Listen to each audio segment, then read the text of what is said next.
할렐루야. 온라인으로 예배드리는 성도님과 가정 가운데 하나님의 평화가 능력이 함께 하시기를 간절히 축원합니다. 오늘 본문 요한복음 9장 1절로 3절까지의 말씀 중에 1절 말씀을 함께 읽도록 하겠습니다. 예수께서 길을 가실 때에 날 때부터 맹인된 사람을 보신지라. 예수님께서 길을 가실 때에 한 맹인을 만나게 됩니다. 그런데 이 맹인은 날 때부터 앞을 볼 수 없었던 사람입니다. 커가다가 어떤 사고를 겪어서 그런 것이 아니라 출생 때부터 그랬다는 것이죠. 이 맹인을 보며 제자들은 예수님께 2절과 같이 묻습니다. 2절 함께 읽겠습니다. 제자들이 물어 이르되 라비여, 이 사람이 맹인으로 된 것이 누구의 죄로 인함이니까? 자기이니까? 그의 부모이니까? 무엇을 물었다고요? 이 사람이 맹인으로 나게 된 것은 누구 때문이냐라는 걸 물었던 것입니다. 만약 커가다가 사고로 인하여 맹인이 되었다면 저 사람의 잘못이라 할 수 있을 텐데 이 사람은 날 때부터 그런 것 아닙니까? 그렇기 때문에 제자들은 저것이 누구의 죄 때문인지, 저 사람의 죄 때문인지 아니면 그의 부모의 죄 때문인지 궁금했던 것입니다. 이렇게 생각하게 된 결정적인 원인은 불행의 원인이 자신의 지은 죄 때문에 오기도 하고 때로 부모의 죄 때문에 오기도 한다고 생각했었기 때문입니다. 그래서 알고 싶었던 겁니다. 부모나 저 사람 둘 중에 하나의 죄 때문일 텐데 과연 누구의 잘못 때문에 저 사람이 저런 어려움을 겪게 된 것이냐 알고 싶었던 것이죠. 사람은 누구나 불행의 원인이 누구 때문인지 알고 싶어하는 마음이 있습니다. 불행의 원인이 누구에게 있느냐? 힘들고 어려운 일이 생길 때 도대체 누구 때문에 이런 일이 생길까? 그런 마음을 품게 된다는 거죠. 이런 때 가장 쉽게 찾는 해답은 자책하는 겁니다. 모든 일을 자신의 잘못으로 돌리는 것이죠. 물론 스스로의 잘못을 돌아본다는 것 자체가 나쁜 일은 아닙니다. 하지만 필요 이상 자신을 비난하거나 모든 문제가 자신에게서 비롯된다는 듯이 생각하는 것 결코 유익하지 않습니다. 예를 들어 다툼이 자주 있는 부모 아래서 자란 아이들은 자기 때문에 부모님이 싸운다는 생각에 사로잡히곤 합니다. 모든 일이 자기의 잘못 때문에 그런 거라 여기는 것이죠. 자신이 부모님의 말을 안 들었기 때문에 자신이 뭔가 부모님의 뜻에 거스르는 일을 했기 때문에 부모님이 싸운다고 그렇게 자신을 몰아세우는 것이죠. 얼마나 가슴 아픈 일입니까? 그럼 자녀들만 자책하느냐? 아닙니다. 부모들은 더 합니다. 정신건강의학과 전문의 정우열 교수가 쓴 엄마니까 느끼는 감정이라는 책이 있습니다. 이 책에는 워킹맘 승우 엄마의 이야기가 등장합니다. 승우 엄마는 아이가 100일이 지나고 나서 지금까지 죄책감 때문에 매일 괴로워한다고 합니다. 왜냐하면 18개월 된 승우가 남들보다 병치레가 잦은데 그게 다 직장 때문에 모유 수유를 한 달밖에 하지 못한 자신의 잘못같이 느껴지기 때문입니다. 또 승우가 밥을 잘 먹지 않고 발육이 느린 것 또한 음식 솜씨도 없고 게으르기까지 한 자신의 잘못이라는 생각이 들게 됩니다. 승우가 예민하고 정서적으로 불안정해 보이는 것 역시 워킹맘인 자신의 잘못으로 느껴집니다. 이뿐만이 아닙니다. 승우가 사달라는 것이나 여러 유아용품을 충분히 사주지 못하는 것 또한 다른 엄마들처럼 돈 많이 벌지 못하는 자신의 잘못처럼 생각된다는 것이죠. 그런데 사실 대부분의 부모가 이런 죄책감을 갖고 있는 게 사실입니다. 자녀와 관련한 모든 일이 자신의 잘못인 것처럼 느껴지는 것이죠. 그런데 이런 죄책감을 크게 느끼는 부모일수록 아이의 요구를 무리해 가면서 들어주는 경우가 많다고 합니다. 그런데 내가 뭔가 잘해주지 못한다는 죄책감을 만회하려고 무리를 해가며 아이의 요구를 들어주게 되면 균형이 무너져 그때엔 죄책감과는 반대로 아이를 향한 분노의 감정을 느끼게 되고 결국 그 분노를 아이에게 쏟아놓는 그런 악순환에 빠진다고 이 책에서는 이야기합니다. 화를 내면 또 어떻게 될까요? 다시 죄책감에 시달리는 더 큰 악순환에 빠지는 것 아니겠습니까? 내가 왜 아이에게 화를 냈을까? 나는 왜 이렇게 나쁜 엄마일까? 책에서 저자는 말합니다. 완벽한 엄마, 자기 이상의 최대한 가까운 엄마가 되려 하기보다 적당히 좋은 엄마가 되면 된다고. 100점짜리 완벽한 엄마가 되지 못해 늘 마음에 죄책감을 갖고 키우기보다 때로 실수할 수도 있고 잘못할 수도 있지만 좋은 엄마가 되기 위해 최선을 다하고 있다면 충분히 좋은 엄마라고 저자는 말하고 있습니다.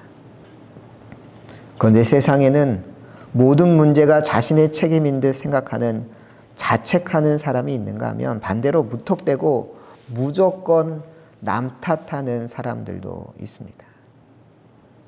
언젠가 한 여자 청년과 이야기를 나눈 적이 있습니다. 이야기를 듣다가 그 청년이 부모님에 대해 원망하는 이야기를 듣고서 깜짝 놀랐습니다. 왜냐하면 그 청년은 서울의 이화여대에 재학 중이었고 부모님의 지원 아래 캐나다로 반년간 어학 연수도 다녀왔습니다. 또한 친구 한 명과 대학가에 전세로 원룸을 얻어서 살고 있었습니다.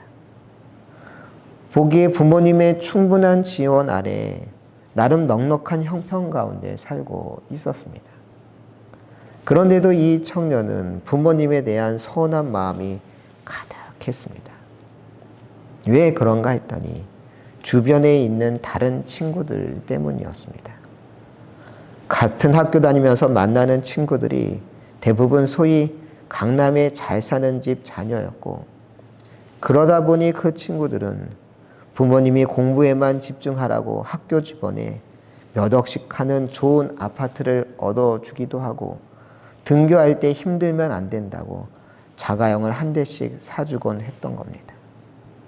더욱이 그 친구들은 자신이 가고자 그런 마음만 먹으면 얼마든지 유학까지 보내주겠다고 부모들이 나섰고 그런 형편의 친구들과 함께 있다 보니 어학연수까지는 몰라도 유학까지는 난색을 표하는 부모님에 대한 서운한 마음을 이 청년이 가지고 있었던 겁니다. 그래서 그 청년에게 제 이야기를 해줬습니다. 감신대 갈 때 부모님의 반대가 심했다고. 그리고 집안 형편도 넉넉하지 못했기 때문에 아버지에게 딱 1년만 학비를 지원해 달라고. 그 다음부터는 제가 알아서 하겠다. 그렇게 이야기를 했었습니다. 실제로 1년간만 지원받고 그 이후로는 더 이상 부모님의 지원을 받지 않았습니다. 교회에서의 후원도 있었지만 학교 다니면서 여러 아르바이트를 함께 하기도 했습니다. 과외를 한 적도 있고 새벽에 신문을 돌린 적도 있고 방학 때에는 친구 아버지가 운영하는 공장에 가서 일당을 받으며 일하기도 했고 또 밤 9시부터 다음날 새벽 2시까지 독서실 총무의 일도 오랜 기간 했었습니다. 대학교 3학년 때에는 학비를 지원받기 위하여 1년간 교회에 저녁 사찰 역할을 하기도 했고 대학교 4학년 때부터는 전도사 사역을 시작하면서 생활비와 학비를 납부하기도 했습니다. 그러다 보니 유학 같은 건 언감생심 꿈도 꿔보지 못했습니다. 이런 이야기를 그 청년에게 해주며 말했습니다. 하지만 나는 한 번도 부모님이 충분히 지원해 주지 못한다고 원망해 본 적이 없어요. 물론 넉넉한 환경이었다면 삶이 달랐을지도 모르죠. 어쩌면 나 역시 쉽게 유학을 꿈꾸며 진짜로 유학을 갔을지도 모릅니다.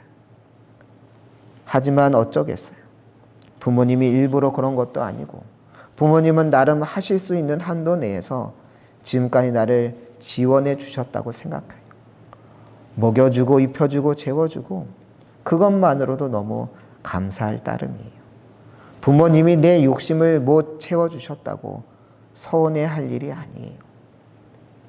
이런 이야기를 그 청년에게 들려주었습니다. 그렇습니다. 자신의 인생에 대해 누군가를 원망하거나 탓할 필요가 없습니다. 사실 누군가를 원망하거나 탓한다는 것은 문제를 해결하는 가장 손쉬운 방법일 수 있습니다. 왜냐? 그 사람에게 책임을 떠넘기기만 하면 되기 때문입니다. 지금 내 인생이 이렇게 힘든 것도 그 사람 때문이라고 해버리면 더 이상 내 책임은 아니니까 마음은 편할 수 있겠죠. 하지만 그렇게 남 탓한다고 뭐가 달라지겠습니까? 달라지는 건 하나도 없습니다. 그러니 멈추십시오. 누굴 원망할 것도 누굴 비난할 것도 아닙니다. 누구의 탓도 아니고 누구의 잘못도 아닌 겁니다. 그럼 날 때부터 맹인으로 난 것은 부모의 잘못이냐고 그의 잘못이냐고 묻는 제자들에게 예수님은 뭐라고 하셨는가? 3절 말씀 함께 읽겠습니다. 예수께서 대답하시되 이 사람이나 그 부모의 죄로 인한 것이 아니라 그에게서 하나님이 하시는 일을 나타내고자 하심이라. 예수님이 뭐라고 이야기하셨나요?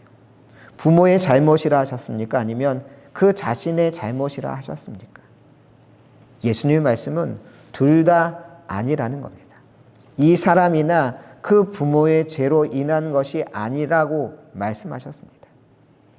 이 사람이 맹인된 것은 그 사람이 잘못해서 그런 것도 아니고 그 부모의 죄 때문에 그런 것도 아니라고 말씀하신 것이죠.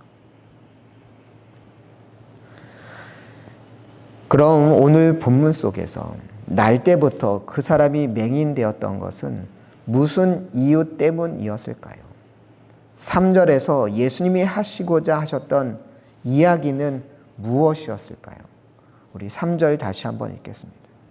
예수께서 대답하시되 이 사람이나 그 부모의 죄로 인한 것이 아니라 그에게서 하나님이 하시는 일을 나타내고자 하심이라. 그에게서 뭘 나타내고자 하심이라 하셨습니까? 하나님이 하시는 일. 그가 날 때부터 맹인이었던 것은 하나님이 하시는 일을 나타내고자 주님께서 그에게 특별한 뜻과 계획과 섭리를 갖고 계셨기 때문에 그가 지금까지 이런 어려움 가운데 살았던 것이라고 말씀하신 겁니다.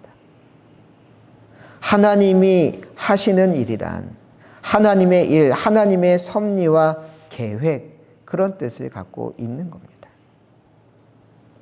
본문 속 맹인을 통해 하나님이 나타내고자 했던 것은 이후의 사건을 보면 알 수 있습니다.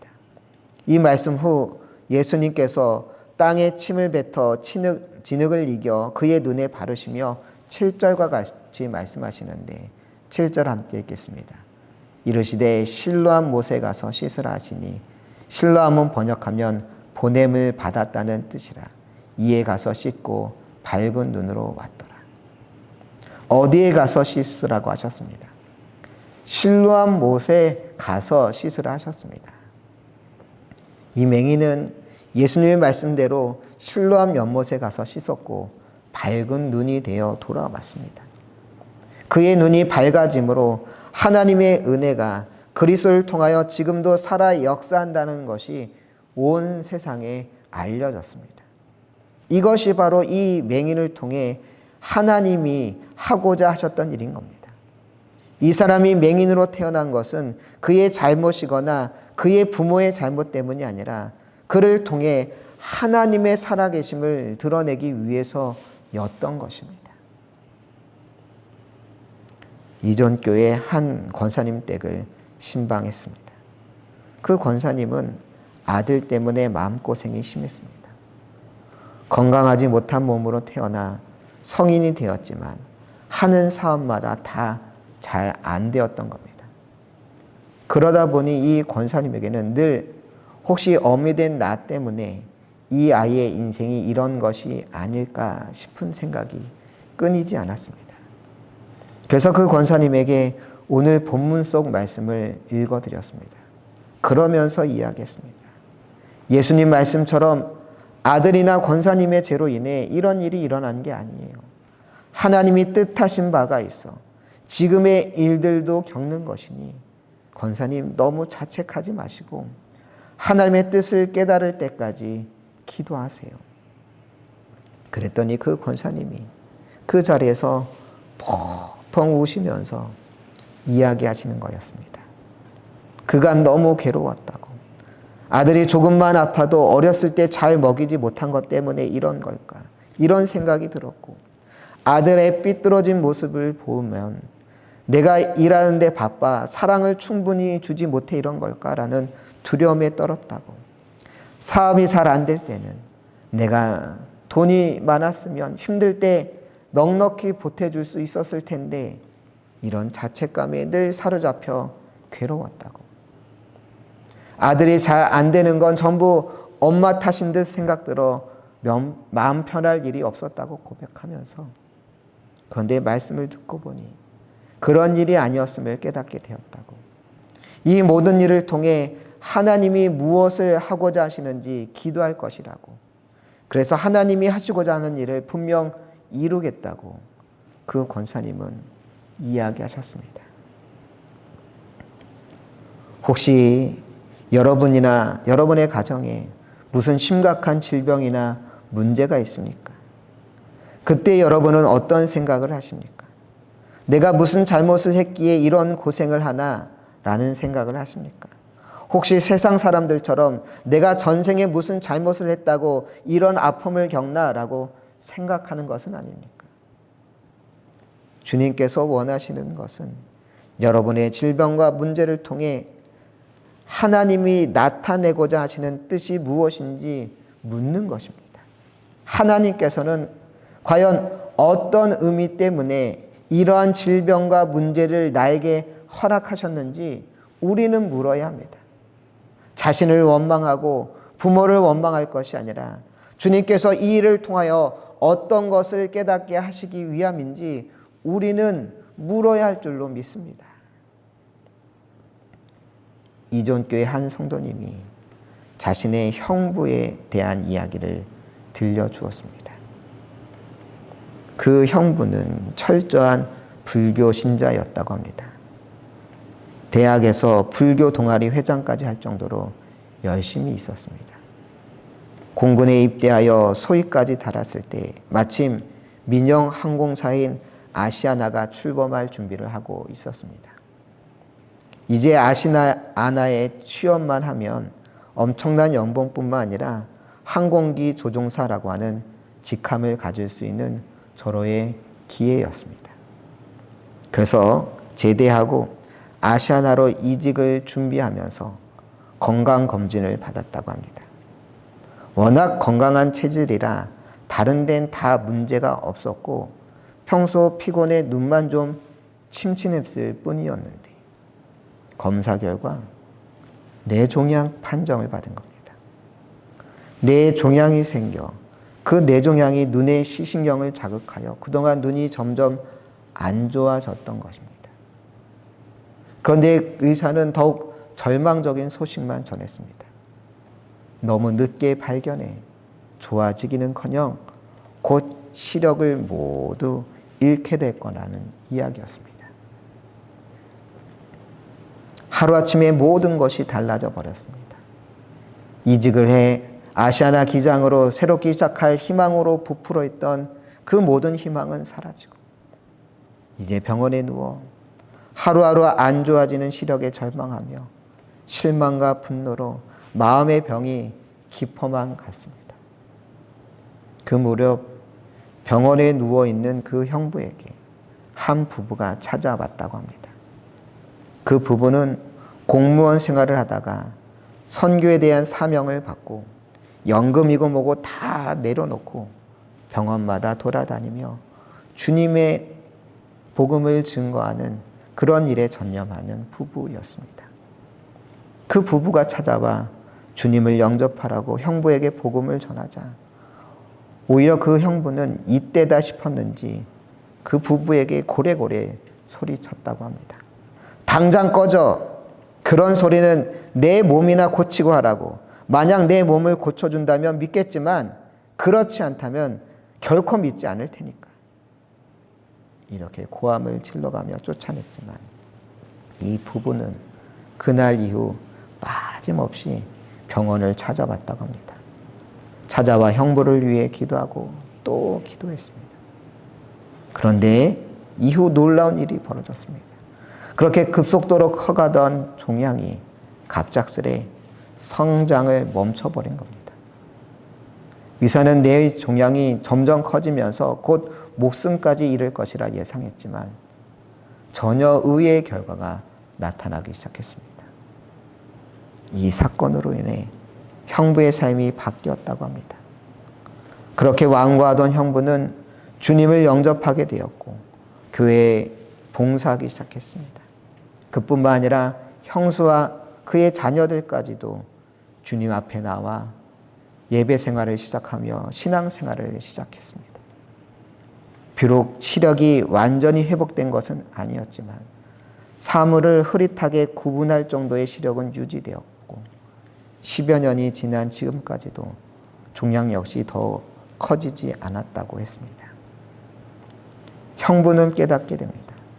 하나님께서 왜 종양을 허락하셨는지, 만약 하나님께서 그런 질병을 주시지 않았다면 자신은 결코 하나님이 살아계심을 고백하거나 인정하지 않았을 거라는 사실을 깨닫게 됩니다. 그래서 지금 그 형부는 앞을 전혀 못 보는 맹인들에게 컴퓨터를 가르치는 일을 하고 있다고 했습니다. 하나님께서 자신의 생명을 살리신 것과 그로 인해 주님을 알게 된 것에 대해 감사하며 자신보다 더 어려움에 처한 이들을 돕기 위해 열심히 봉사하고 있다고 했습니다. 굿윌 헌팅이라고 하는 영화에서 인생의 모든 문제가 자신의 잘못인 양 죄책감에 시달리고 있는 주인공 윌에게 상담의사 숀 교수는 찾아와 다음과 같은 이야기를 반복해서 말했습니다. It's not your fault. 당신 잘못이 아닙니다. 당신 잘못이 아닙니다. 당신 잘못이 아닙니다. 이 말을 듣자 주인공 윌이 숀 교수의 품에 안겨서 펑펑 울기 시작하는 장면이 이 영화에 등장합니다. 주님께서도 날 때부터 맹인된 것이 그 사람의 잘못 때문인지 아니면 그 부모의 죄 때문인지 묻는 제자들에게 말씀하셨습니다. 그건 그 사람의 잘못이 아니야. 그 부모의 죄 때문도 아니고. 그렇습니다. 인생에서 벌어지는 그 수많은 문제들이 모두 당신 때문에 벌어지는 것이 아닙니다. 괜한 죄책감은 우리의 삶을 엉망으로 만들 뿐입니다. 우리 인생에서 벌어지는 문제와 시련 가운데 우리는 새롭게 물어야 합니다. 하나님이 하려고 하시는 일은 무엇일까? 육신의 질병이 있습니까? 이를 통해 하나님이 하시려는 일이 무엇인지 물어야 합니다. 사업이 내 뜻대로 되지 않습니까? 그래서 경제적인 어려움 가운데 있습니까? 이를 통해 하나님이 하시려는 일이 무엇인지 물어야 합니다.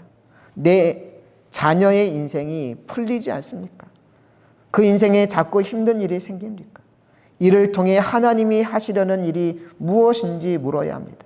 신앙을 지키려고 하는데 오히려 환난과 핍박이 끊이지 않습니까? 이를 통해 하나님이 하시려는 일이 무엇인지 물어야 합니다.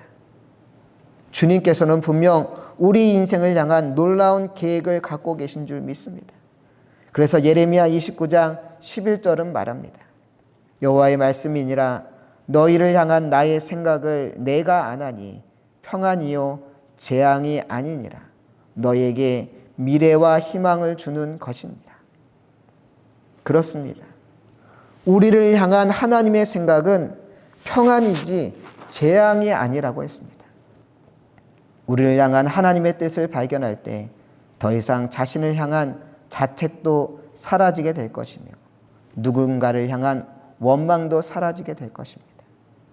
진정 우리 인생을 통해 하려고 하시는 하나님의 뜻을 발견하여 그 뜻을 이루어가는 여러분들 되시길 간절히 축원합니다.